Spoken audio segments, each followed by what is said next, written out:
You guys have a good week? Yes. Yes. You have any thoughts about our last meeting? Yes. Well,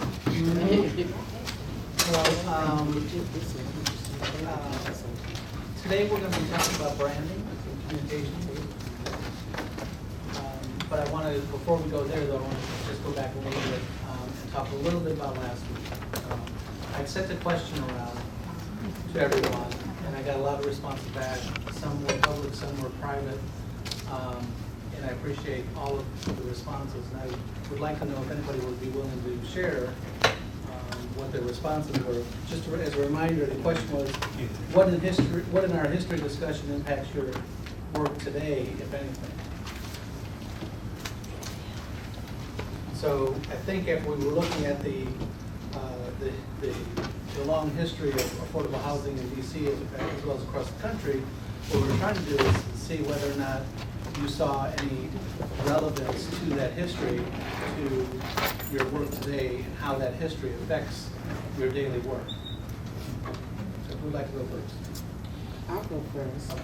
What I wrote to you, the questions, I would say much of it, if not all of it, to answer the question, what impacts your work today? And I said, I would say much of it, if not all of it. My responsibility is to oversee the daily operations of our properties.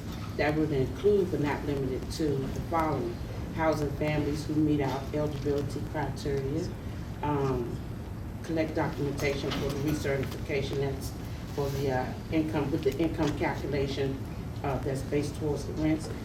Ensure our clients continue to have decent, safe, and sanitary housing. Try to keep the maintenance costs down, which is keep the upkeep of the buildings that's aging, that's around them. Collect rents, do inspections, housekeeping unit inspections. Involve or engage with our legal department, and involve and engage with the outside activists that constantly come to DCHA that's, as it relates to our tenants. All of it, the whole history is all combined into one. What you did in the past is what we're doing right now, even though it's a little broader and, you know, it expands a little. And what I liked about your answer was, what I heard you saying, tell me if I got this right, is that when you go back from a policy perspective and you look at all of the history, which layer upon layer upon layer upon layer, each day, your job consists of one of those layers. Yes. An element of Fair Housing Act. Yes. Or an element of whatever it was. Yes. The various pieces. And so that's what I liked about your answer, is that probably unlike most of us, on a daily basis, you are living the history every day. Yes. Anybody else? So good dialogue. Maybe I have to call on you. Dwayne.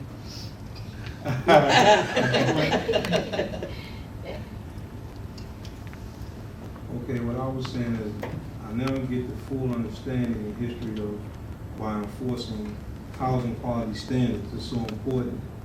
Seeing how housing helps remove families, veterans, elderly from a slum way of living back then to present.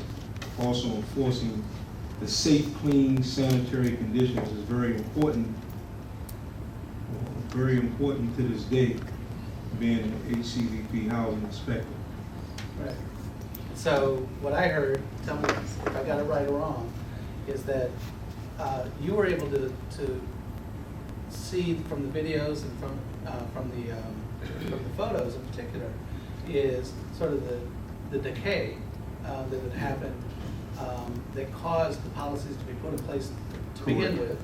Absolutely. And how important it is that even though it's a heavy lift on a daily basis to try to help families keep the standards up, Yeah. it's critically important, because as fast as it's deteriorating today, Yeah. if you guys aren't doing your job every day and doing inspections, it will only speed up. Exactly. Did I get that right? Correct.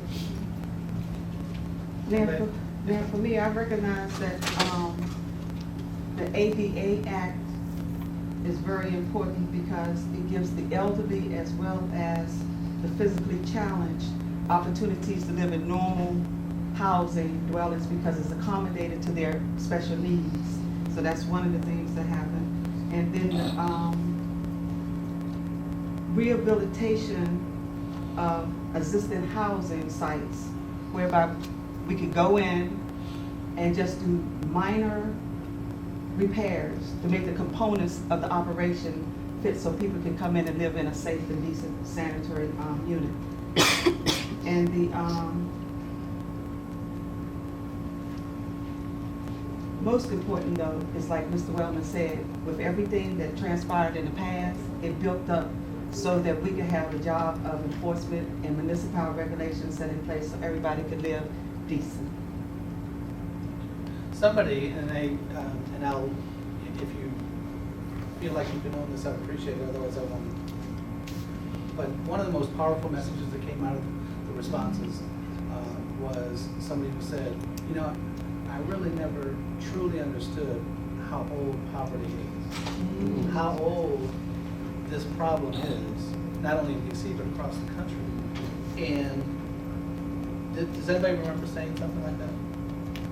Anybody want to read? For real, wait a minute, I think I read your response. Oh, It if sounds you similar to that. elaborate, I mean, Yeah, it was you. So I was really moved by the realization, right, that if you woke up every day and read the Wall Street Journal, or watched what happens on the Washington Post, or watched what happens on television, or any of the common sort of discussion that goes on, you would think that urban blight and the issues that we face day in and day out are a relatively new phenomenon, right? And it's a particular group of people, and it's in a particular part of town. But that's not the case at all. This is as old as history.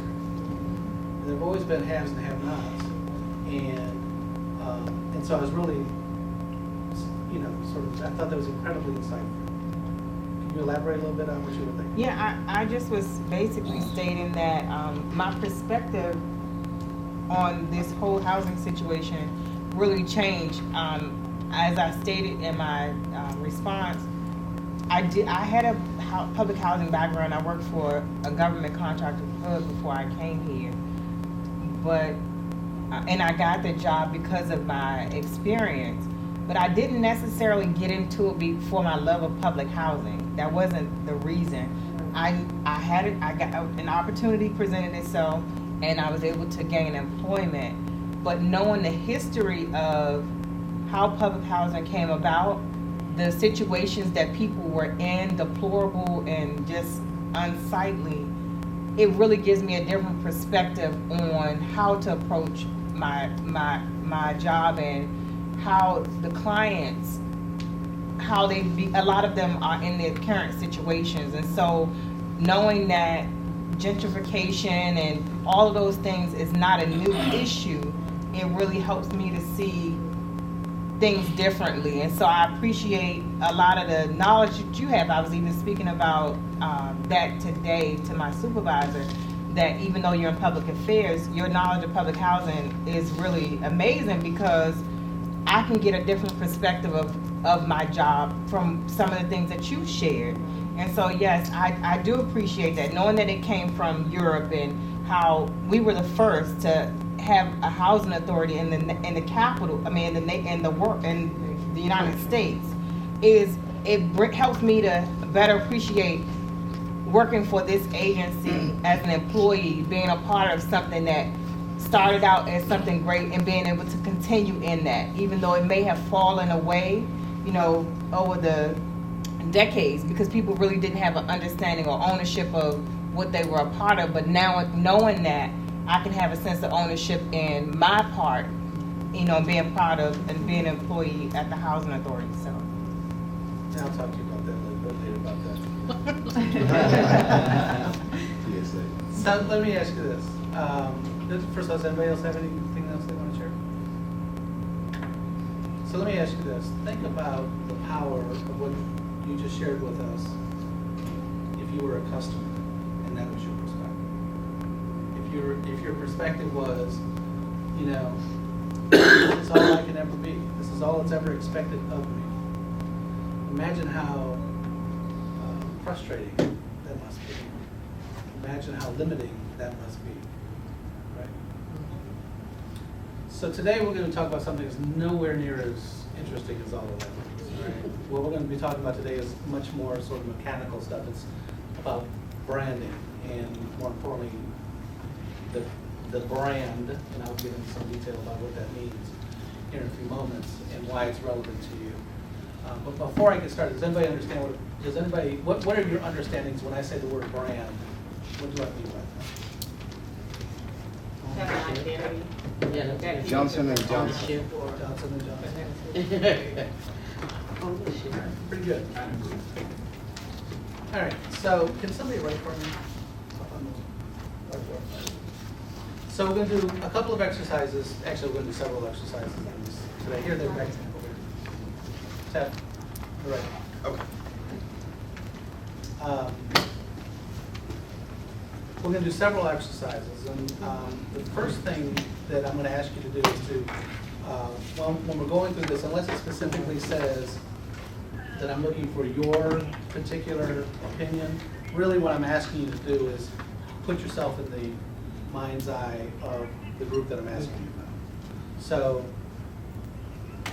when you read this, it says the image of a housing applicant in the DCHA employee's mind, not your mind, but say your colleagues' mind, people that you work with, people that you interface with.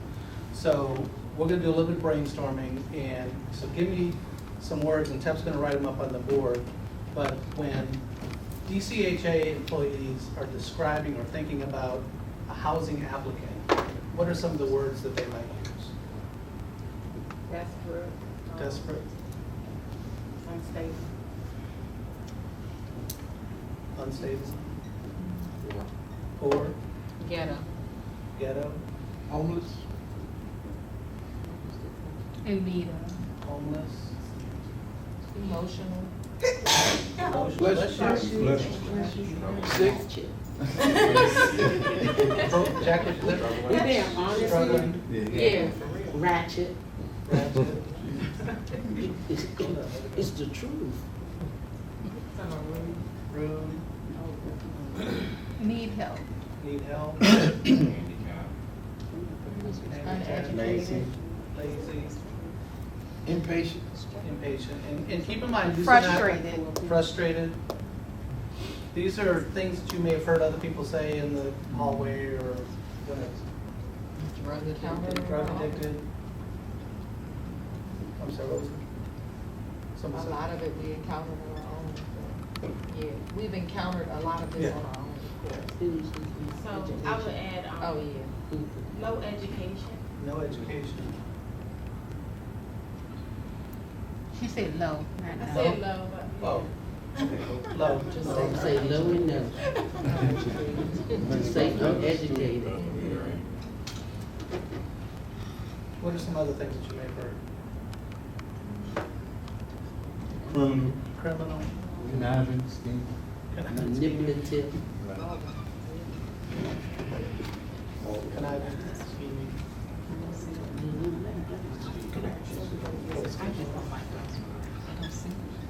Some are humble. Humble. Illegal. Grateful, they're very grateful, appreciative, embarrassed. Shame.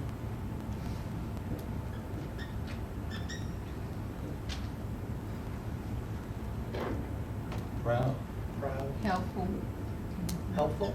Some of them are very helpful. Some of them are thankful They too. aware Thankful. of this around What, I'm sorry?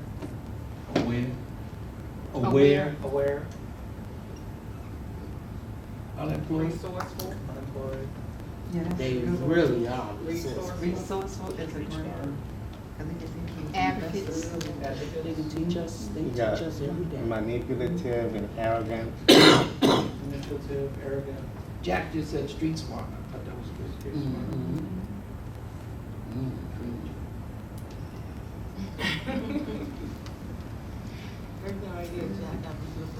Loving and kind. Loving and kind. There's everything. Bring it home. Negative. Is frustrated on there? Yes, yes, frustrated.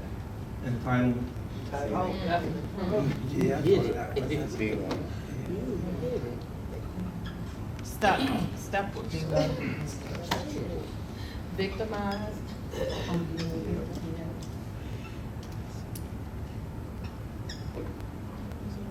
Abused? Yes. Oh, abused. Knowledgeable. Yes,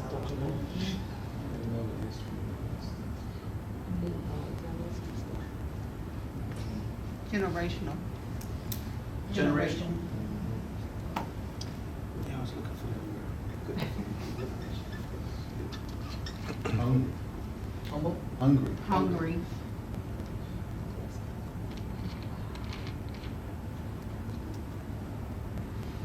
Okay, anything else? Yeah, we can stay here all day probably. This captures it. Yes. I don't see angry, is that angry? Angry.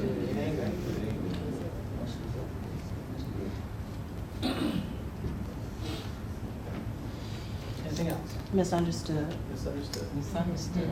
That's a That's good one. very good. That's a very good. Mhm. We didn't capture race. Emotional. Capture it. But capture race is the fact that most of the times we think of it being just in the black community. Black community.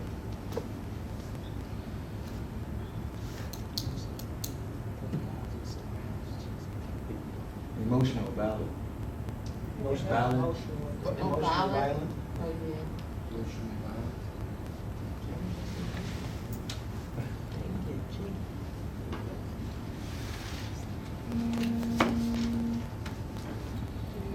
Does that capture it? Good start, anyway? Yes. All right, next word over here. So when people who live outside of the district,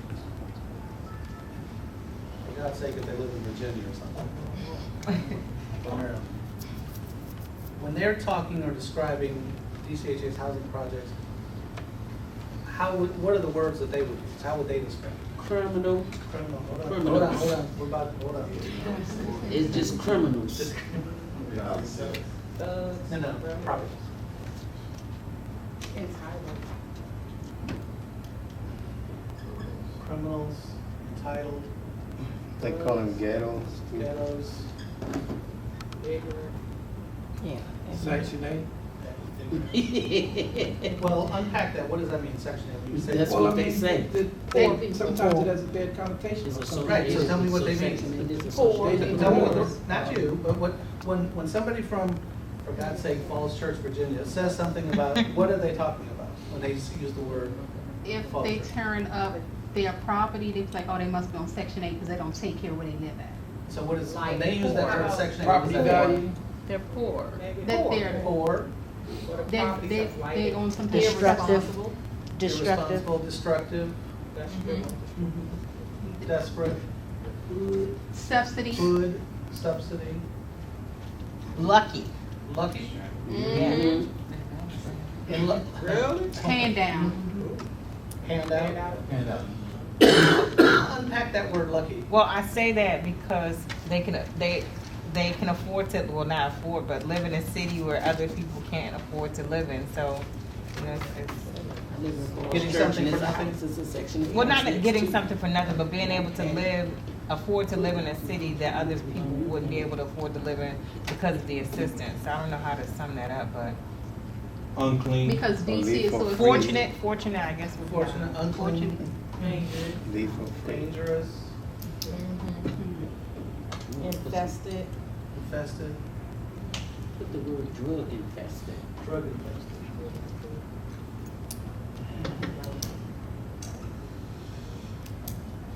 A statistic, Statistic, and when you say that, you mean, that's just when people, you know, culminate or label a certain class, you so know, lower class? lower class. I mean, it kind of speaks to a lot of those low class, uneducated, lazy. lazy. Drug infested. Drug infested. They associate that with guns and violence. Right.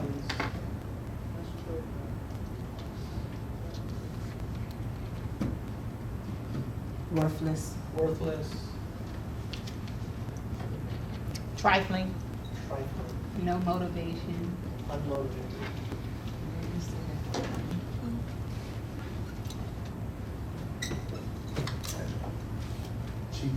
Cheap?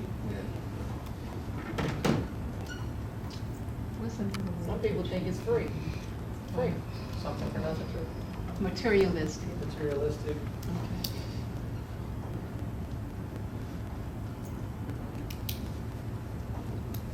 Beating the system, whatever that is. Beating the system. Freeloading. Yeah.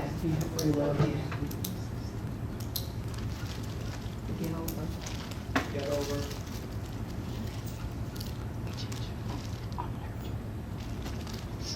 Some people can kind of say those people because they're thinking housing projects are only filled with black people or African Americans. So, African American. So it's a racial. Racial. Racial. Racialization. There's a racial.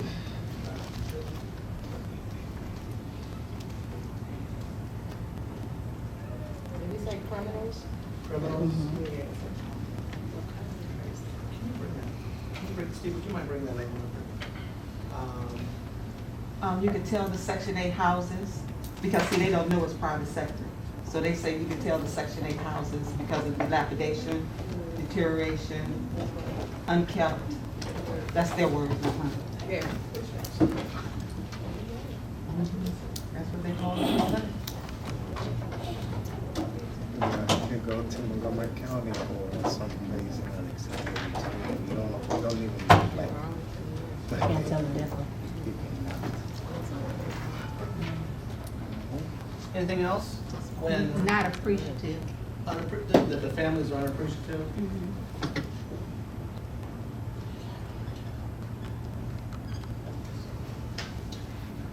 Dirty?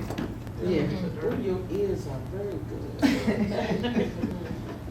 Except when I'm. Don't tell. Anything else?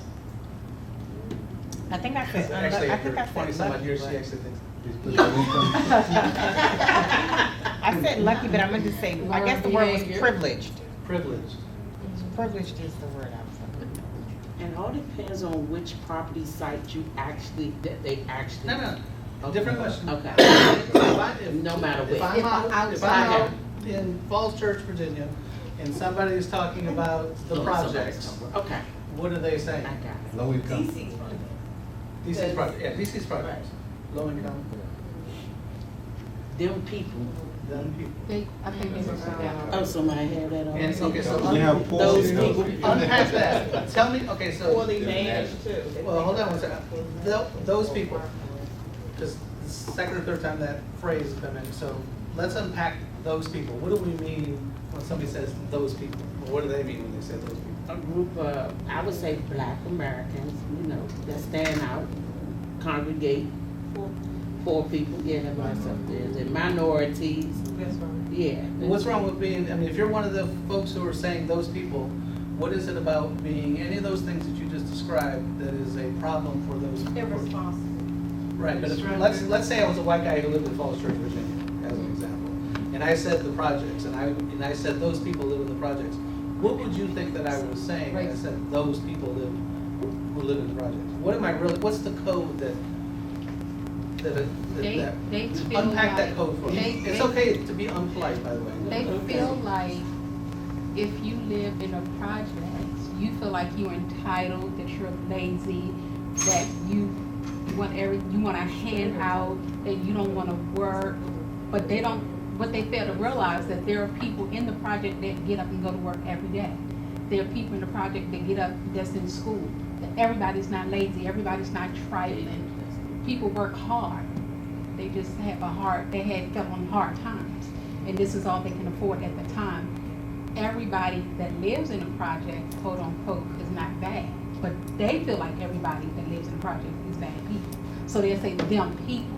They don't care who the people are because you're not on their stature, you're not on their you're level. non-white. So therefore, Non-white. it's them people. Right, so let's define Those them people, those non-white. What do they say? Non-white, Non-white, uneducated. uneducated.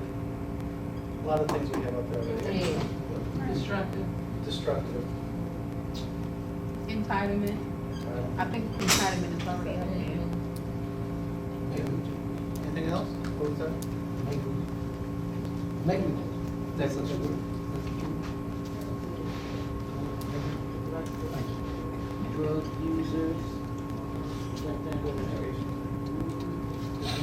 Where do they fit on the education spectrum? They Where do think they they have To them. know it. Uneducated. Illiterate. Illiterate.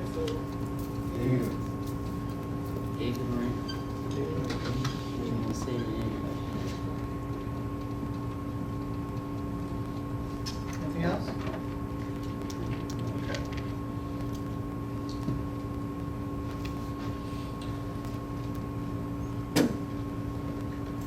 So, this is, what all of this is about image, and that's what brand is.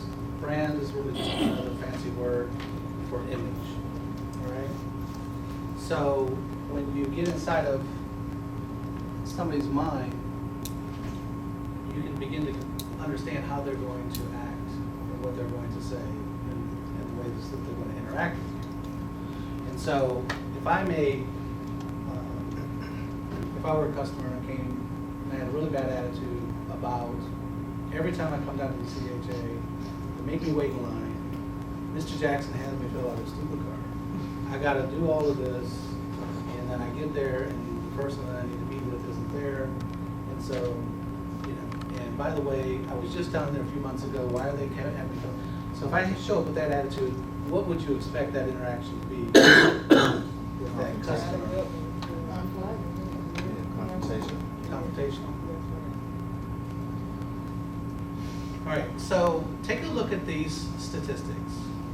Now, you guys know that what we've been doing over the last couple of years, or last year or so, is really focusing on getting people to engage with us online.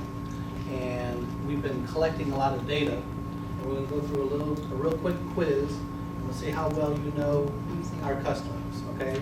So what we did is for every person, and Steve, what's the number of profiles? That's about 26,000 or so? I'm sorry, what's the number of people who've created profiles? Sorry, creative profiles? It's 8 or 9,000. 4,024. 4,024. So 4,024 people have gone on and created a profile and identified themselves and filled out information. Just like whenever you go online, you buy something, you put your name, you put your income level, you put all that sort of good stuff in. So we've been collecting that information. Now, for an audience of our size, I'll just tell you, to have 4,000 responses, full responses for an audience of well, the total of about 60,000 is a huge number. And you know how whenever you see presidential polls, they'll always talk about a margin of error? Mm-hmm. Well, given that we have 4,000 or 60,000, the margin of error is very, very small. So this this little test that I'm going to run you through is fairly accurate for our greater population. So take a look up here, and let's, by way of hands, let's take a look at which of these statements are true about the families on the wait list, for example. Number 4. I say it's 3. Number 3. Is it just one? Just tell me which one you think is the. I'll say 4. But is it just one correct answer? Yeah, it's just one correct answer. It can be all of them in other It's words. not all the above? I mean, that's what I'm saying. Is it just one or is it more than one? Mess up my Because I was going to say all the above. It is all the above. Okay. So take a look at those facts, and juxtapose them with what we just put up on the screen. It doesn't fit. Actually, it fits if you're desperate. When you're desperate, none of that stuff, when you're desperate, none of that stuff really matters. With your education level, it doesn't matter when you're not successful at getting where you thought you were going to be. So when you're desperate, you have a tendency to act out. Act out of character, act out of, what you know is the right way of handling things. When you're desperate, you just do desperate things. So they feel inferior. Go ahead. They feel inferior. Well, I think that if I went to school, and if I thought that school was going to provide me with this education and this better future for my family, and I find my Shane, Let people your point is Let that people hear. you feel disempowered, yeah, perhaps got some shame. people don't realize that. I mean, if you ever talk to people that have been unemployed for like years, what happens is they lose all their self-worth. Okay. self-esteem and feel. They don't feel, they know they had a skill. Yeah. They knew that they were successful. The way we think as people is we put a number on success. So therefore, when you're down to 0, now you feel, yeah. So you overcompensate. I think that you are embarrassed. I think that you are desperate. I think you don't know where to go. All you're looking for is someone to give you something. You probably will act better if you're back where you were, but you don't know how to get there because you feel like everything is working against you. I just want to give you an example of what she's saying. I have a tenant who was transferred from Highland to my property with the understanding that I get to go back to Highland once they redo everything. Well, she couldn't go back to Highland because now she's over income for Highland. And she's frustrated. Oh, she's very frustrated. But then she didn't come with none of that. She did it, she came in respectful, talking, emailed everybody that she could, but she's getting a meeting so that we can move her forward. So I understand. Well, she's frustrated. She is truly frustrated. You told me I can go back. You didn't tell me anything about my income. You told me I can go back. Now you tell me I can't come back because I'm over income. So she's frustrated, but she's frustrated because she can't go back as we promised her to go back. So Is that considered a better property? Is that a better property? It's redesigned. They gutted everything out and remodeled everything over at Highland, and moved quite a few people from Highland to different properties throughout DCHA. And now she wants to go back because she feels as though that's what they told her. It's like a promise. Talk to us a little bit about that. So who did? You did? No, You promised. I didn't promise. I didn't promise. The housing authority promised. Upper management promised, not me. And why would she care about that? What, the promise? Because she don't want to be down there in Southwest. She don't like Southwest. Right, but what, okay, so there was, Because so some government agency said you can do this. Why would she believe that? You all promised me that, and she's gonna go with the promise. That's like. Well, when you're interfacing with, say, Mr. Friday, and he promised you to do something, I'm gonna hold him to it. how? You promised me this. This is what verbatim, what you said in our meeting, and she got notebooks and this, that, and the other, and she can go back and get all that information that she done jot down and notes and all. She got to sign a letter. No, I don't know if they have it. I don't know if they have that. But did she know the person who signed the letter? Yeah, I don't know that either. But you know Friday, right? Yeah, I know Friday. Okay, but she got a letter. That says she gets to come back. Does she know the person who signed the letter? And I'm quite sure she does. No, I'm saying, but does she know them? The way No, that you know Friday? no. So why does she trust her? I don't know Friday. Because she Everybody lives off of a promise. Say that again? We all believe in a promise. Everyone lives off We of believe some our type government government is not gonna lie to us, but those officials are not gonna lie to us. Not gonna She lie. believes they have her best interest at heart and they're Yeah. gonna follow through with what they told her they were gonna do initially, which is transfer. The other thing, she's frustrated because where she is now, that, again, when we talk about those negatives, folks in those situations want what's best too, they just can't seem to achieve it. So a brand new house, all All the nice all the nice amenities and all that, amenities. Mhm. versus where she is, that's the frustration. Yeah. It's a fresh start. Now I'm making more money and I can't get what's promised to me. That brand new house. That big Where's place. that promise? You're holding There's that promise again. you're holding that against me. That's right. That's So I come against in with me. an My attitude. income When is you tell against me that, me. no, I can't have it, but I bettered myself. I did whatever you asked me to do. And okay, I bettered myself. Well, why do I care whether you bettered yourself or not? That's for you to figure out, right? So Right. why do I care as the government? Why should I care that you got yourself in a better place? That's dependent on government. Doesn't matter. I mean, from that- But didn't government promise her that if you do this, then you'll get that? Yeah, that's all. Yeah. Yes, ma'am. Because that's what we said we would do. And we're supposed to be able to believe in our entities that we, live up to and live by. So the government is an entity that we should be able to trust. That's what it all boils down to. You told me you would do this. Can I trust you to do it? And then when it's time to do it, you should deliver.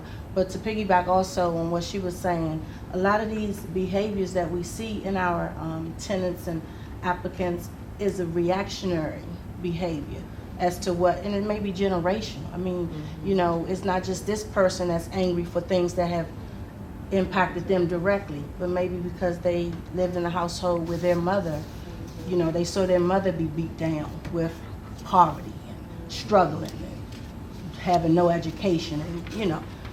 So it may not be just directly impacted on them directly, you know what I mean? It could be something that they have lived through, and this has made them who they are. And basically, this is all I know, so I'm going to act the way I know how to act, or react the way that I know how to. And the other thing I would say, because when you achieve those things like this young lady has, a higher income or what have you, you seem to think that you broke the gravity of poverty and those things that she mentioned that's holding you back. So when I've done that and I've come to talk to my manager and she tells me I can't get my house, I've already achieved some of the things that society says that I do. And who's in the way of achieving success in that scenario? Why? No. The manager. But the program is for those who are low income and moderately low income families. So once you reach that cap of income per, you know, per the number of people in your household, you're supposed to come off the program. And And a lot of them don't want to, but that's what's supposed to happen, to give the next family who is in need an opportunity to be assisted. They need to be better than assisted. they can, because once they do start doing better, their benefits that they have gets taken away. So Their rents go up. Right.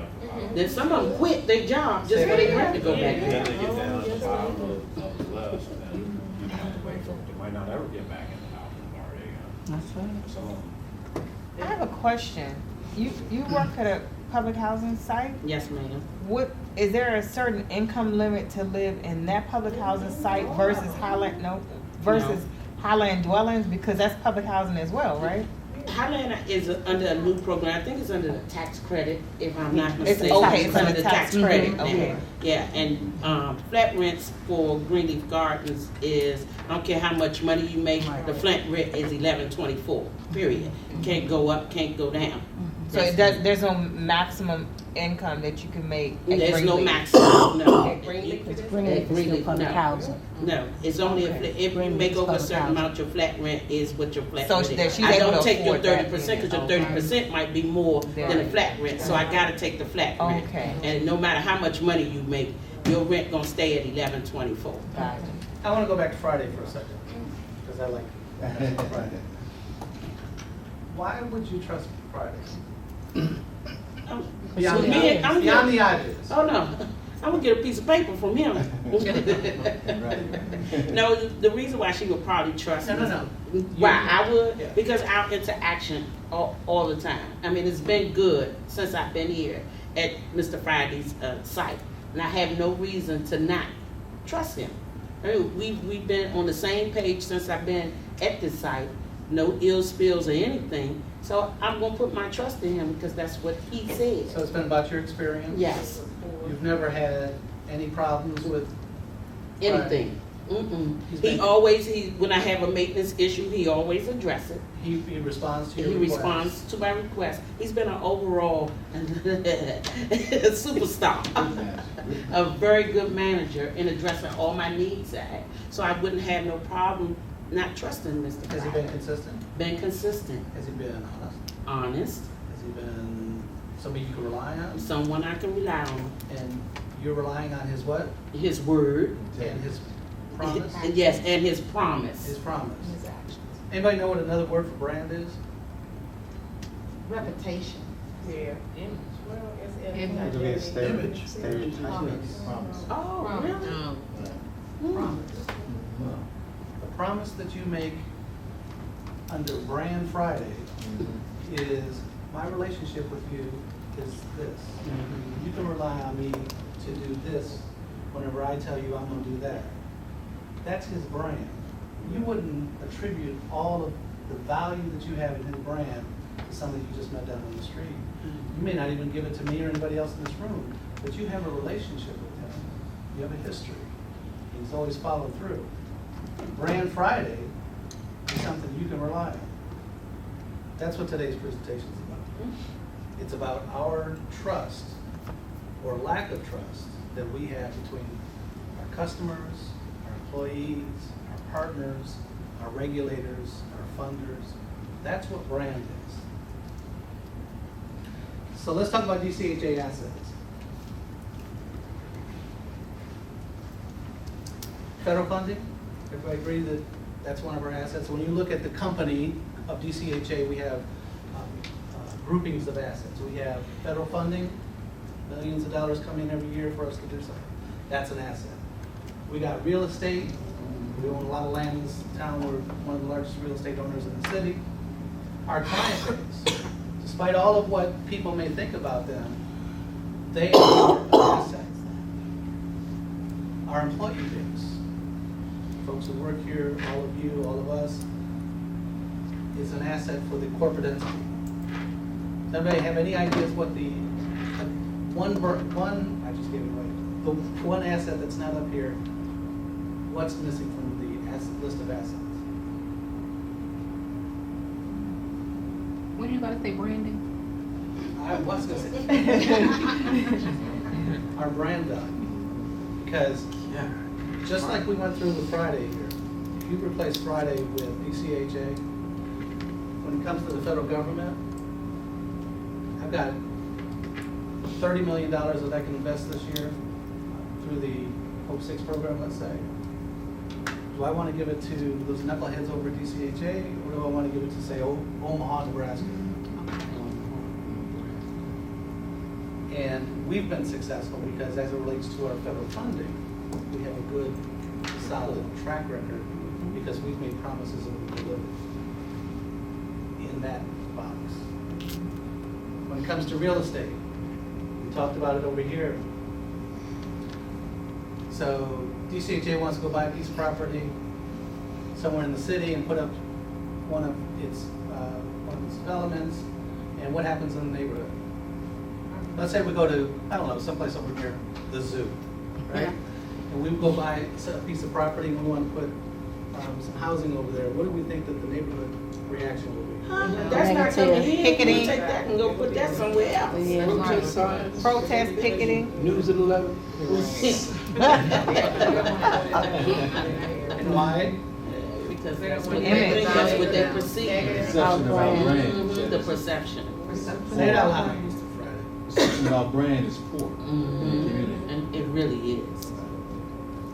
Our client base, we just talked about that. We talked about when they walk through the door, whether it's at your office or in the Clear or someplace else, when they walk through the door, they've already figured out what the relationship, what the conversation is all going to be before they walked through that door, walked up that first step. Before they've already figured it out. And what's it based on? Our attitude and brand. perception. Attitude, experience. Yes. What they've heard from other people. The documents that they got in the mail that they may or may not be able to comprehend. The news media. The news media. Their So- experiences.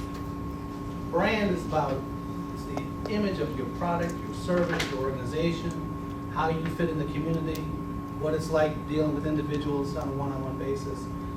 And it all happens in the minds of the individual. Do you know what I'm saying? There is no Falls Church, Virginia that I can go to and say, tell me what your opinion is. I can go to the 6,000 people who live there and say, tell me what your individual opinion is. And then there's a collective opinion that is developed. But there is no Falls Church opinion. It all happens in the mind of the individual. So every interaction that you have with a customer, with an employee, the banker, regulator, coworker, is developing the image, the brand, the promise of the organization. Every single thing that you do, including these meetings. I'm going to share a little bit about myself. So I think most of you know me, right? Frank, you see me all the time. You guys don't get to comment on this. This is you, man, with all due respect. But when was the last time you saw me wearing a tie? Today. And last Thursday. And first Thursday. And the first Thursday. Mhm. And when else? Every time I see you. But that was because you can see me 3 How about- times. The day I started working here. Right. All right, because that's just, I don't, me and Friday, we got that thing, we don't do it, right? Unless I stop using my tie because you don't wear one. Perfect example of what I'm talking about. Yeah. Frank works in the call center reports up to me. His supervisor walking around with no tie on. Half the time he got no jacket on, sometimes shows up with shorts. And Frank, if you show up with shorts, I gotta send you home. Okay. But what Frank just described is brand. All right? So my good friend in the back, Norma Johnson, saw the first tape that we had, and he said,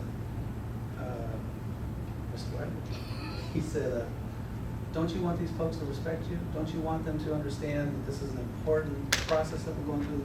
Don't you want them to take this all very seriously? And I said, I do. He said, well, what in the hell are you doing with that time?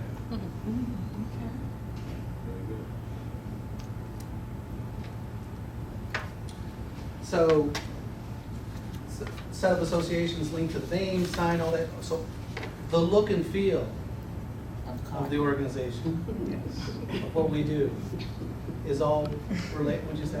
You didn't catch that one, No, I did you? didn't, you know. You said the look and feel, and I said of cotton. That's a commercial. It's a brand. But it's another brand, whether it's positive or negative. You can have a negative brand, by the way. By the way, we've just gone through a number of exercises to demonstrate that in some places we have a negative brand. Some places we have a very positive brand.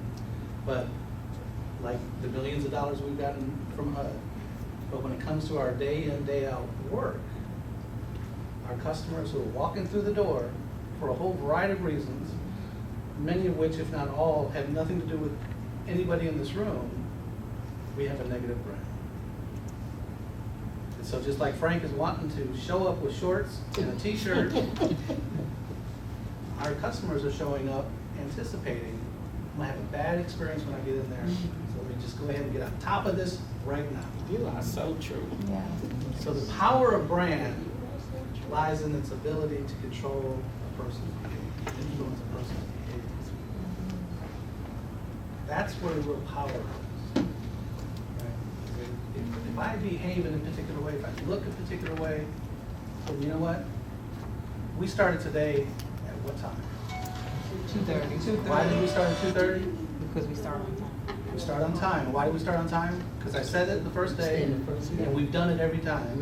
And the first day, I'm pointing the fingers, but at 2:30, not everybody was in the room. On the second day, I'm pointing the fingers, but not everybody was in the room. Today, I'm pointing fingers, but nearly everybody was in the room at 2:30, and we started at 2:30. That's about the relationship with each other, by the way. Because as Shania will tell you, I hardly ever start any meetings on time, but for this purpose, it's part of the exercises. It's important to understand your behavior and how it affects other people. So again, brand is a matter of perception, not what I'm telling you, but how you're receiving it. All right? And any personal experience that you have, either directly or indirectly. So what it's like. So now I'm going to trust Friday because you trust Friday, and I trust you. If you trust him, I'm going to trust him. Okay, so it doesn't even have to be direct.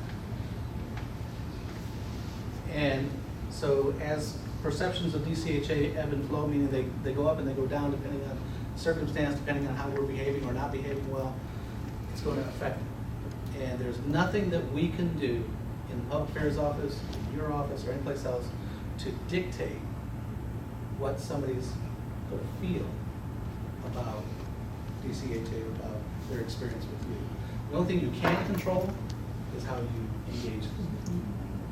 That's the only thing that we can control, and that's one of the toughest things in my field area of public affairs, whether it's my boss or my clients, getting them to understand is that, you know, I just can't put together a press release or put a brochure together or have an event or do a media and say, well, it's all done. No, it's not. It's about, I can lay it out there, but how it's received is the only thing that matters. And that all comes through repetition and about having a consciousness as the entity that says, I've got to be thinking about it every day. Mr. Jackson sees somewhere between 200 and 500 people a day downstairs. And every day, he's got to have the same smile, he's got to have the same demeanor, all that sort of stuff. That's his job. So he's the front line for it. It's got to be consistent. He obviously does a great job. So you have to keep in mind, it's about them, it's not about us. And so I will tell you, we've had any number of focus groups in the organization where employees have just unloaded on our customers. You just told me what they said, right? Unloaded. Imagine what the frame of mind must be whenever one of those customers that they've described comes and sits down across from them, calls them on the telephone, or sends them an email, or whatever. So just real quickly, so Brain identifies the provider, that's us, and the services provided, talks about the responsibility, right?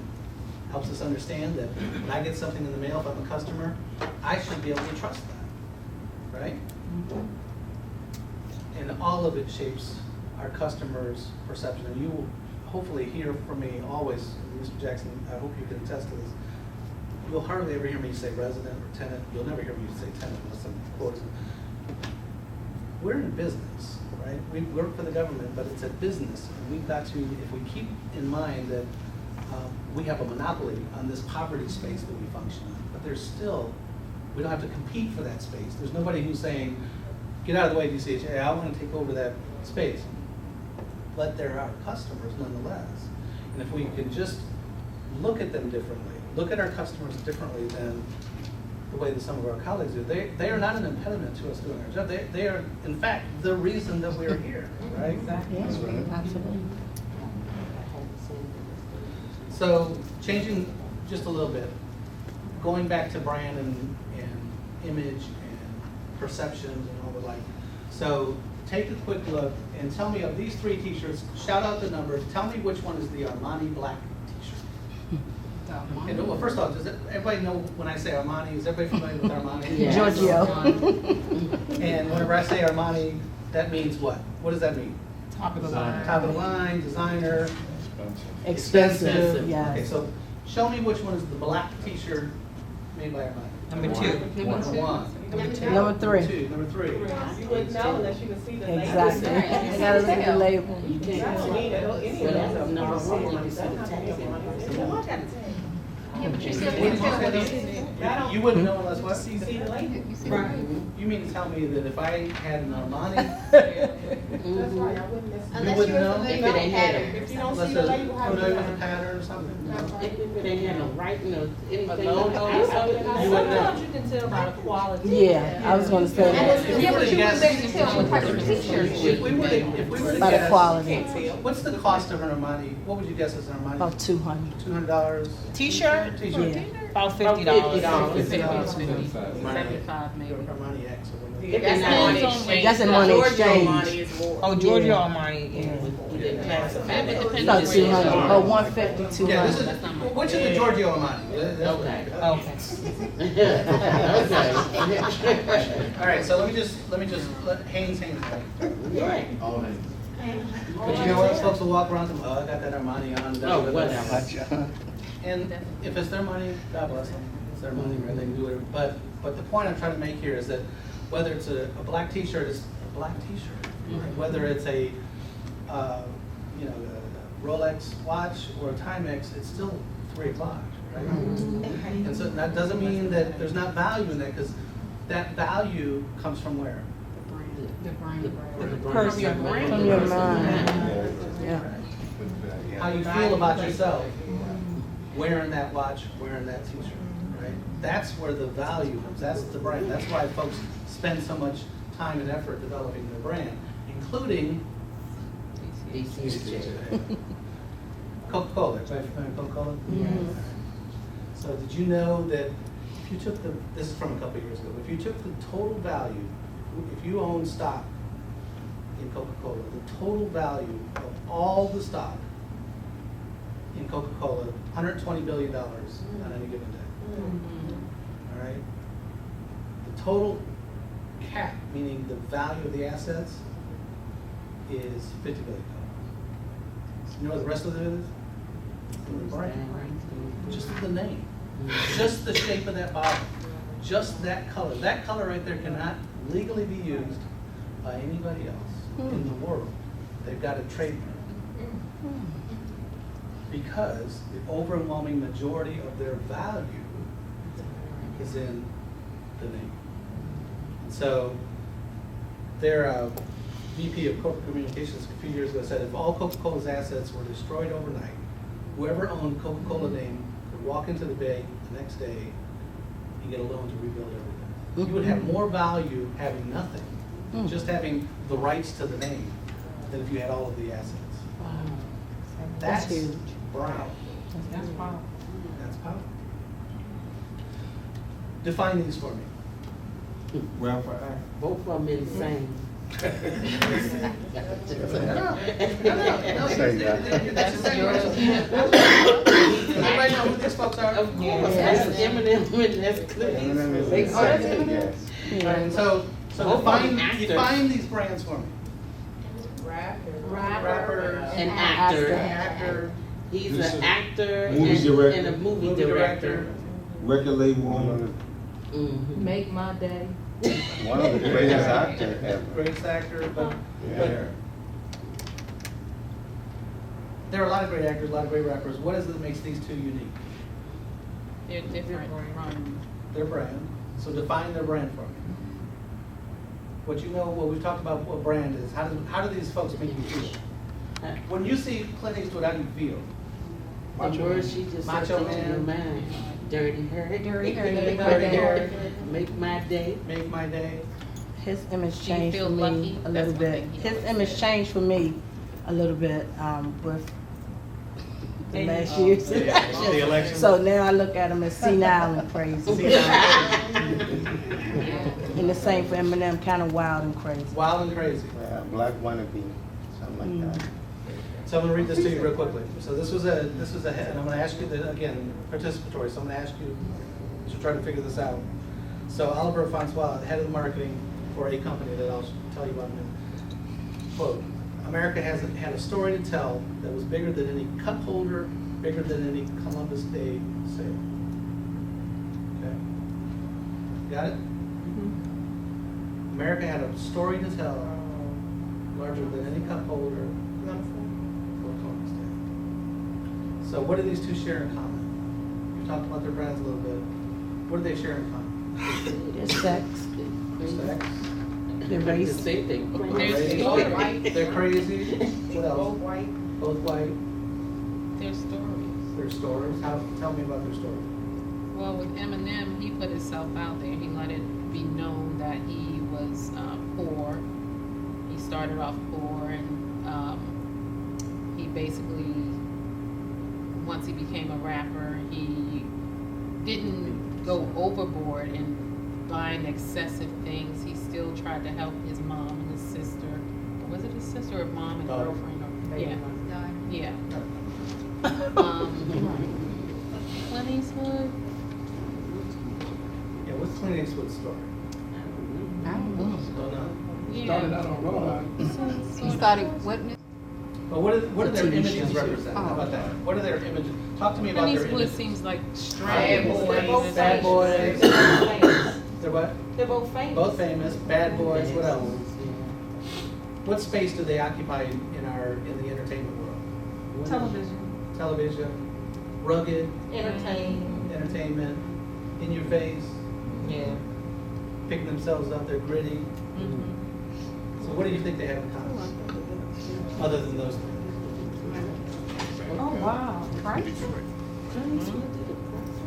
Really? Chrysler's messaging drew parallels between comeback of gritty, tough city that was once trouble all around. Chrysler was failing. It was on its deathbed. No, so They bought access to Eminem. They bought access to Clint Eastwood, and you remember the campaign? Imported from Detroit? Correct. Mm-hmm. I love that commercial. And what was that commercial all about? That car. It was about making a comeback. The comeback. Making a It comeback. was about Detroit. Coming from Detroit. That car. And who better to represent Detroit And 3 or 5 years ago than Eminem? Gritty, coming back, all that sort of stuff. Right. And so it was an American city that was once a proud corporation. They reprogrammed all of their design. Remember, that's when they came up with the new designs and all that sort of stuff. Remember these commercials? This was on the Super Bowl. I know, yeah. And they swore to God it was a it was an endorsement of Obama, which is why he came back and did the stupid stuff he did, because he talked about America making a comeback. Brand. Chrysler saved its corporation on the backs of those two, on the images of those two gentlemen. It's incredible publicity and production in those ad campaigns. Turn that company around. So now, how is Barry different from Capital Quarter? Capital Quarter's been revitalized, and Berry Farms have yet to be revitalized. But then the process, Bird Farms is in the process? It's I at the think front. Capital Quarter, But the if one, you that's just- the Ellen Wilson one? Is that Capital Quarter? Where That's is what it? I'm thinking of. Okay. Oh, yeah, that's what it was, that's still. You ever been to the ball game? That's Yeah. that's their pool. Makes sense. They all both that's in the provide. same area. They have mixed income in capital quarters. Right. Are they mixed use development? Okay, so let's pay attention to sort of what's happening, right? Very that quickly. So thank you for doing this. Mixed income. Mixed income. She didn't say what it was.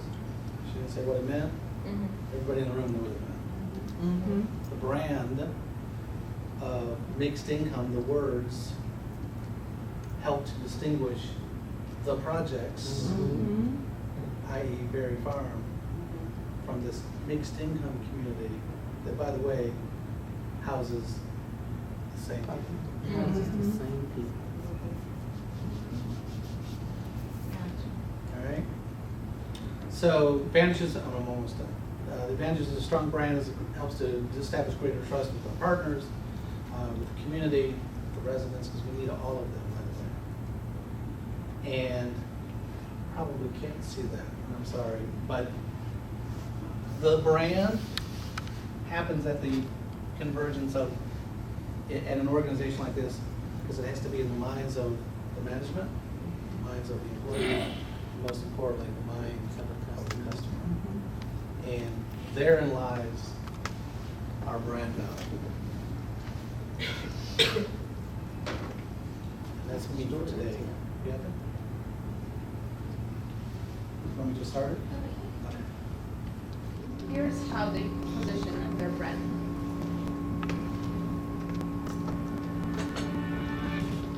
What is United Way? United Way was established more than 125 years ago in Denver by a woman, a priest, 2 ministers, and a rabbi. In 2012, it mobilized 2.9 million volunteers and raised $5.2 billion across 1,800 United Ways in 41 countries, ranking United Way as the world's largest privately funded nonprofit organization. So you let us out the field, huh? It's good stuff. Comcast. How is ITD's brand right about now? We could be here all day.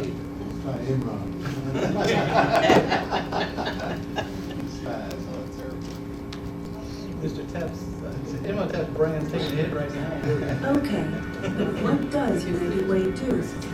United Way's mission is to advance the common good through. Alright, let's just give up. Okay. Yeah. Okay, through this video we wanted to show you that United Way has a very effective brand positioning because their brand is associated with their history, with their values, with their their mission and so forth. And now I would like to ask you, how would you like our clients to perceive, describe, or talk about DCHA? And what we mean by DCHA, we mean our agency as a whole, our employees, our clients, and so forth. And so we're just asking you, what should be the brand of DCHA? And once we have a strong brand, how would DCHA benefit from having it? So, and there are 3 whiteboards. You guys can break up into teams by tables. And in each whiteboard there is a marker. So you want to answer on the front of the whiteboard the first question: how would you like our clients to perceive, describe, talk about DCHA? And then on the back side, you want to answer the second question, which is how would DCHA benefit from having a strong brand? So I'll give you guys about 5-10 minutes to go ahead and break up into groups by table. So this right side can go to this whiteboard. You guys can get at the back. You guys can be designate one person who's going to do the writing, and you guys all kind of brainstorm like yourself. Resourceful.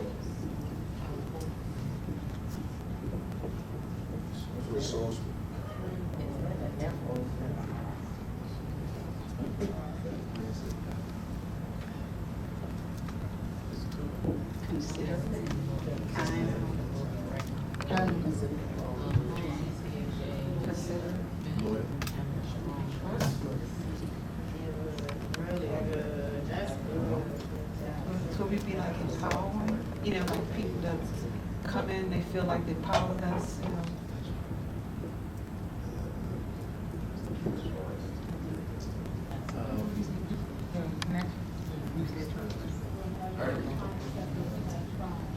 Right. And team names, group names? Okay, all right. Group activities. So let's talk about the first question. How would you like our clients to perceive, describe, and or talk about DCHA? So we'll start with the team here. Who's the spokesperson? We're Team Green. Okay, Team Green. You got hope, helpful, friendly, knowledgeable, courteous, generous, community advocate, informative, and compassionate. Okay, great. Oh, so for the other question on the other side, how would DCHA benefit from having a strong brand? The brand that you just described. So being the brand you just described. So we got positive word of mouth, advertising, happy customers, more investors, loyal / morale, positive brand recognition, strong local connections, trustworthy, sense of pride, helpful. Great. Give the group a round of applause. Thinking ahead. So the way we would like to have DCHA perceive is as we're united, we're knowledgeable, helpful, resourceful, consistent, we're patient, we're efficient, we're dedicated, very dependable, very pleasant. You can trust us, we're fair, we listen to you, we're considerate, and we can empower you. As we're progressive. How would DCHA benefit from having a strong brand, the brand that you just described? Again, because we're progressive, we like to be looked at as winners,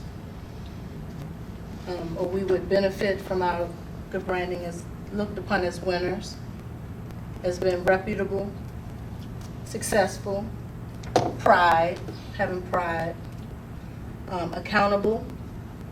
We like to have transparency, be integral, loyal. We could benefit from more external partnerships, so more business. We can lead a great legacy, have cohesiveness, a morale boost, dependable, a great image, respected, reputable, and just win all around. All right. Because we just want to do it. And we will like for our clients to perceive or view us as being wonderful, customer friendly, knowledgeable, resourceful, patient, understanding, integral, professional, consistent, polite, compassionate, respectful, kind, loyal, and trustworthy. Okay. And how would DCHA benefit from? DCHA would benefit from all of that. We would boost employee morale. We would save on repairs, fewer complaints, less crime. So how would we save on the repairs? They would destroy the units. If they're treated fair and they They feel. respected houses, they respected houses. So they would take ownership. It would translate down to Yeah. those, yeah. They would take ownership, correct. More private. It would have less crime, fewer rodents, happier clientele, customer pride. We would increase the bottom line in regards to money and decrease unemployment. The rent will be paid on time. Effective communication, a great public image, reputation. We would gain more talented employees. We would have employment retention. We would increase lifespans for customers and employees. The agency's value will go up, and we will have positive PR.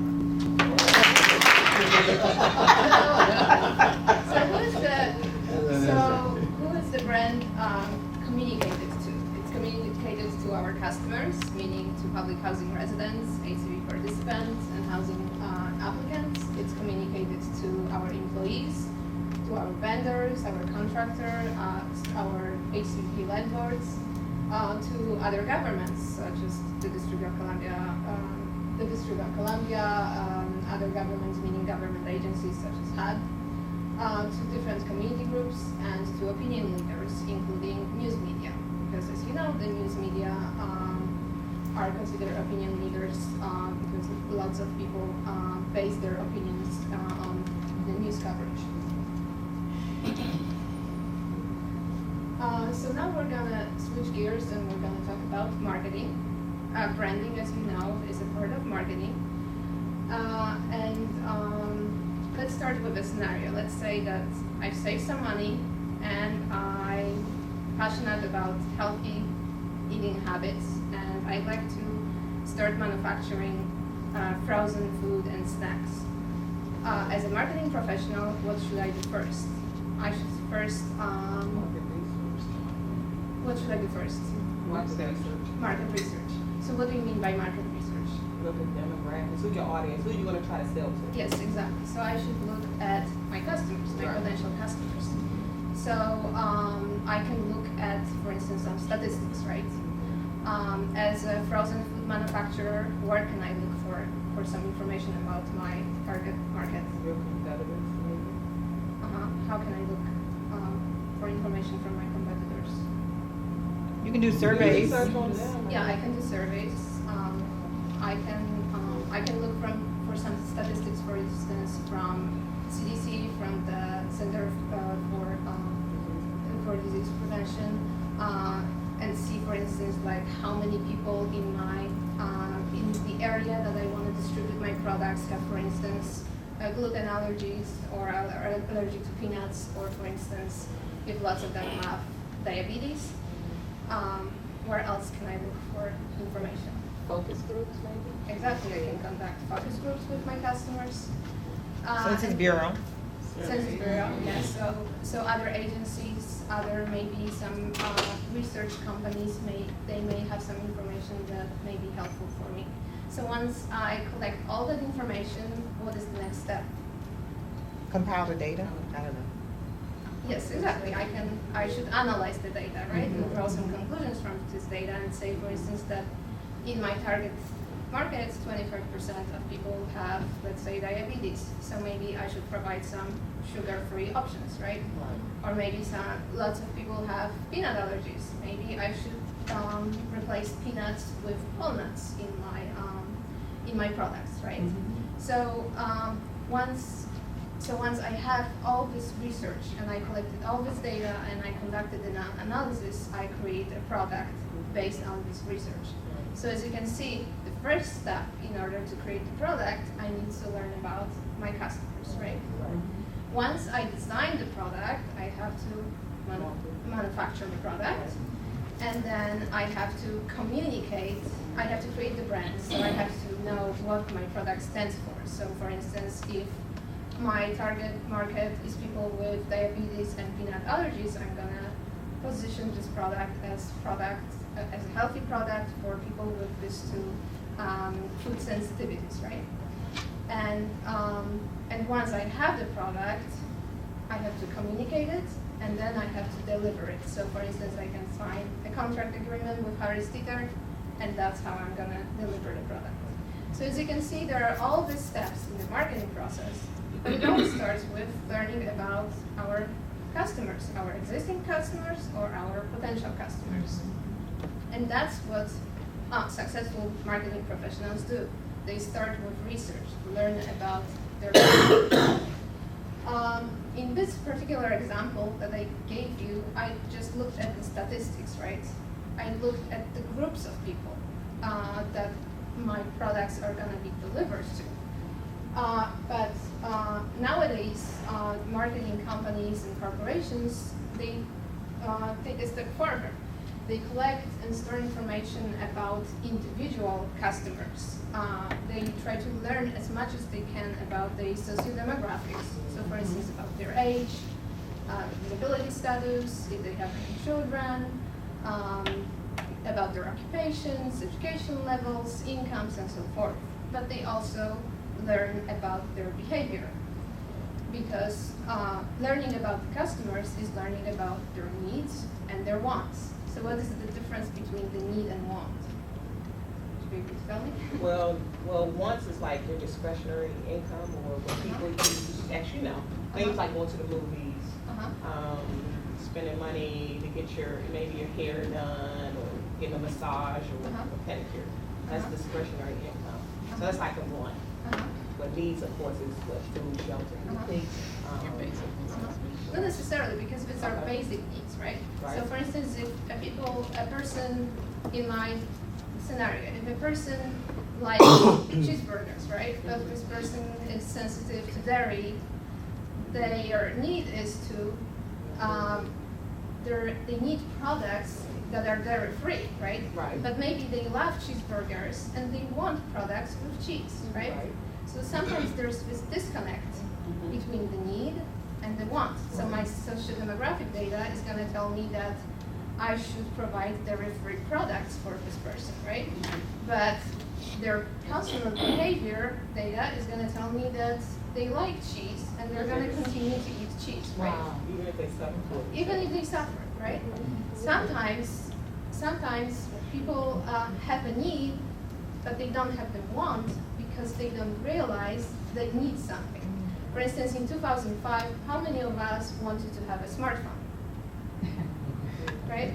Smartphones weren't on the market at that time, right? So we didn't realize that we have the need to have a smartphone until Steve Jobs created this product, communicated this product, and he actually taught us about the benefits of having a smartphone. And now everybody, especially in the business environment, has a smartphone, right? And they need it. And they need it, right? But they didn't realize that. You don't. Not everybody needs it. It's not a need for everyone that Not has for it. everyone, but. Yeah, it's a need for some, I imagine. But Like if I said, you're a professional and you have a busy schedule Right. and you don't have time to check your email on a That's laptop, right. you need a smartphone. Right. But in 2005, you didn't realize that you have this need, right? But sometimes your needs, sometimes in marketing, needs and wants can be conflicted with the cost of the product. So sometimes you can have a need for a product, but because the product, in order for you to get that product, it might be so much more than expense, that the one that you might want is so much cheaper, so it becomes more abundant to the people that might need it. So in this particular example, your need is cost effectiveness, right? You're very price sensitive, right? So that's also the socio-demographic data. That's what's going to tell us if we should start manufacturing frozen dinners that are affordable, right? Because that's the need of our target market. So we collect and So we collect and store information about these individual customers. Then we analyze this information, and then we make business decisions based on the results of this analysis. So, as in the previous examples, 25% of my target market has diabetes, 25% of my products are gonna be sugar-free. Customer relationship management is used by service providers who use this database marketing methodology to provide better customer service and better information to our clients and to the clients. What does it mean? It means that information provided to the clients is customized on the individual's level. So for instance, if we have a community and we have seniors and families with children living in this community, we can customize a newsletter, and the senior is gonna receive a different newsletter than a family with children. They're gonna have information about services for seniors, maybe for persons with disabilities, more healthcare information. Families with children are going to receive information about youth activities, about childcare services in their area, and so forth. So in customer relationship management, the information and the customer service that we provide the clients is customized on the individual's level. Right. So it's not only about saying that 25% of my clients have diabetes, I'm going to offer them sugar-free dinners, but I'm going to offer a sugar-free dinner to this particular person. I'm going to send them an email saying, in your local Harris Teeter, we just started providing sugar-free dinners, right? So during the next two classes, we're going to talk about how we can apply database marketing and CRM into our operations. We've already developed some tools and some services that can help us do that. And we're going to ask you how you can use this information to improve the customer service and information that you provide with clients. And that's semester 2. I was trying to tell Vieta to go back because I wanted to ask you guys to define customer service, but it's right there on the board. Okay. It's okay.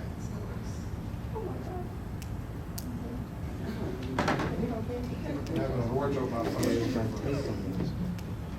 Maybe the government will have such a big responsibility to navigate license, alcohol, legal license, neighborhood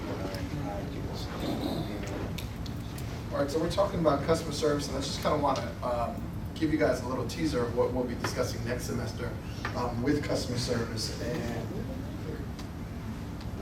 and really kind of giving you guys a deep dive next semester. So this is just really a teaser. We only have a few minutes, but I did want to kind of share with you guys.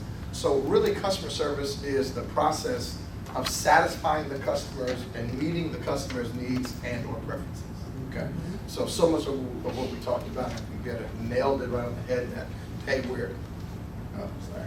that we are, we're finding out information about the customer because at the end of the day, we want to meet our customers' needs and their preferences. So customer service, and again, I'm just kind of touching on this today, really delivers the product and service to the customer, and we also communicate brand. I think we're all fascinated. I know I was fascinated by Rick's presentation. I'm sure you guys were.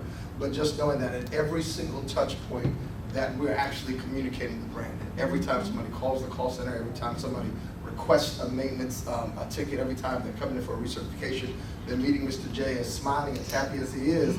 He could be smiling 100 days out of the year, and that one time that he's just upset, that affects somebody's perception about the agency. So customer service really communicates the brand. So we talked about a couple of the examples, information in the call center. So if somebody calls the call center and they're requesting information about, let's say, their status on the waiting list, and we go into Wizard and it says that they have a voucher that is ready for them, a project-based voucher, for example, and we say, hey, you got your voucher, and they're like, well, I've got no notification, I never came in. So the information that we provide, the timeliness, the accuracy of the information we provide is critical when we're talking about providing great customer service. ACDP, another example, when somebody walks in, let's say, or they're speaking to a specialist, making sure that that information that we're providing is exactly what our customers need. Maintenance services, and Ms. Harvey, you kind of talked about it earlier, about maintenance services, making sure that when somebody comes in or they call the call center and request that their kitchen sink is leaking, that the kitchen sink gets repaired, right? There's no more, the leak is resolved, the issue is resolved. Not that they come in and they kind of handy patch something into whatever the issue is, and they actually don't resolve the problem. So every single time that our customers interface with us, we're providing customer service or the lack thereof. Supportive services, Office of Resident Services. So a great youth program. We had the Do Your Best program this summer. The quality of the material, the organization behind the Do Your Best program, all of that communicates our level of customer service. And then on the flip side, how do our customers evaluate the quality of services that they receive? And again, I think Rick said it, it's not about how we perceive it, it's what do our customers tell us whether or not we're doing a great job, because we can think we're doing a stellar job and our customers say, hey, you guys never return my phone call. So let's talk about the 5 dimensions quickly of service quality, then I'm going to ask you guys about it. Which area is your strongest area? Which area you would say this time is your strongest area? So number 1, reliability. And we talked about it earlier, and I think Beata and I were laughing about it because it was the word promises kept coming up, right? Keeping our promises. We make a promise. When we say we're going to do this, when we reach back out to our customers, we're going to send that email out, or we're going to CC them on that we actually do what we say we're going to do. So keeping promises, number 1 is reliability. Number 2 is responsiveness. That is a willingness to assist promptly. So not so much that we got the job done, but that it seemed like you wanted to get the job done and do it in a quick and effective manner. So a willingness to assist promptly. Then the third thing is assurance.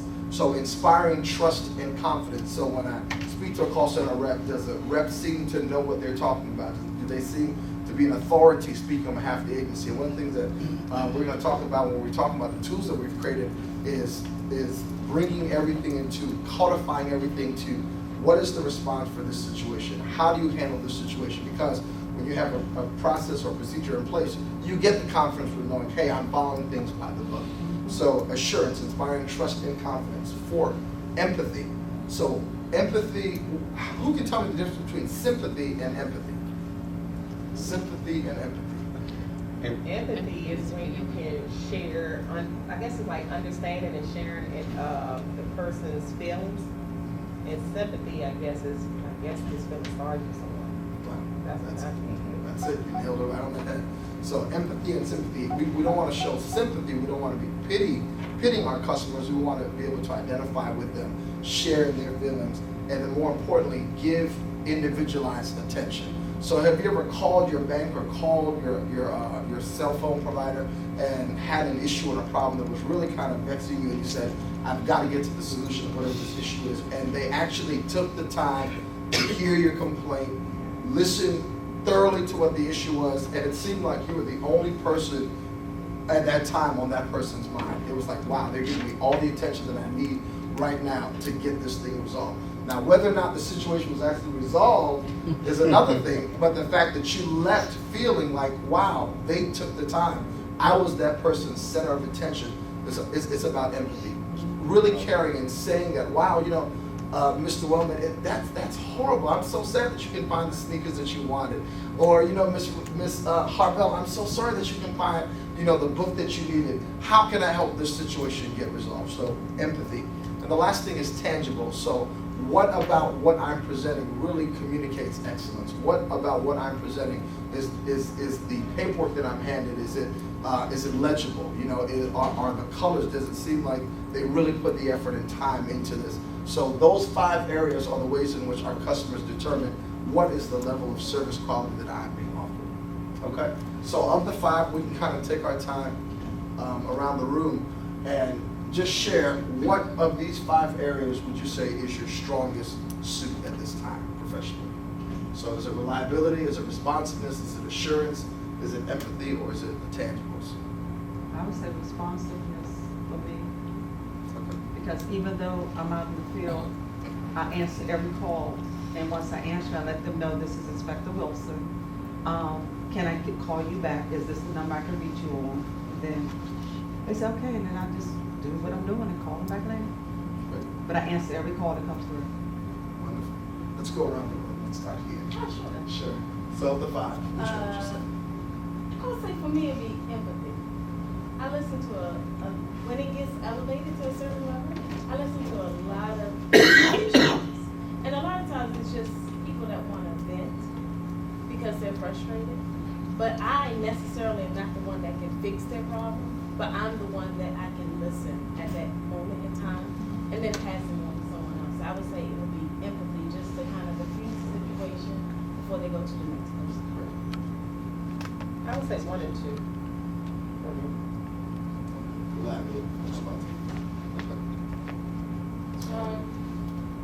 I think I would say reassurance because a lot of times I've had to actually put forth some effort to be able to change people's situations while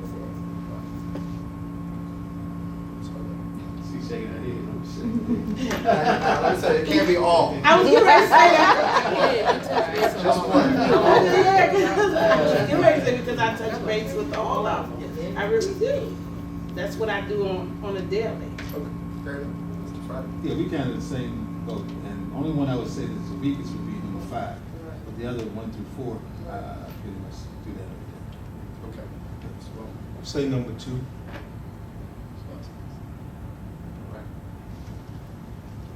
Oh, I'm sorry, you already. I would say 2 and 4. Okay. I would say 1.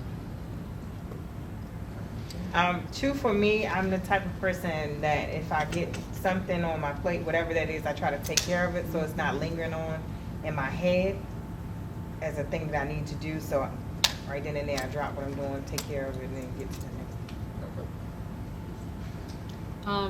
I would say all of them, but the strongest one would be number 3 because of the property where I am. A lot of trust and confidence has been broken. So right now it's a matter of repairing that with each and every person I come in contact with. So. Well, I would say number 2 and 4. And number 2 because it's, it's the job, and number 4 because you have to have one with the other. Put yourself in the other person's shoes, and responsiveness, assisting everyone equally. Thank you. I'm going with Friday, taking all 5. But the tangibles, I say the tangibles because I like to think I have peripheral vision because you have to see everything. See, some people go through life with blinders on and they don't see what's to the right and to the left. And there are a lot of things that you may miss. So oftentimes I'm looking for, somebody comes in and they're disabled and they're in a stroller, but they may not be correct. You just don't want to cast them off because it was a hardship. So, so I think number 5. Okay. Jack? I would go with all of them, but probably just number 2 because I'm kind of jump right on in there and try to make it happen right away. Great. Number 2. Number 2.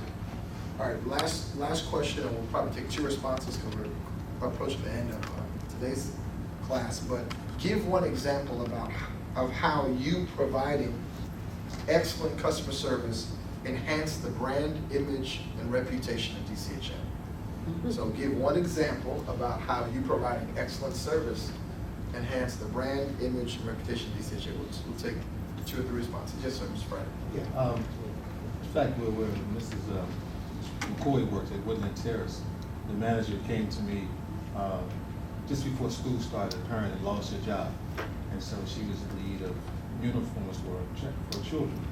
And at that time, on that property, it could have been someone to respond, but what I did was to reach out to another service provider, another property that that's in my portfolio, and was able to get them to provide those uniforms just in the nick of time for the parent to receive when the kids started school. So in that regard, it was a great win for them because she was kind of crying, she was emotional at the time.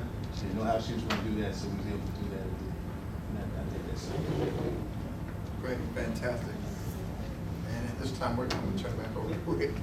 It's 4:30, Friday delivered, did it? Thank you very much, this was very, very Thank helpful. you. Appreciate you guys participating, and it's 4:30, so I'm wearing a tie, I gotta follow the rules.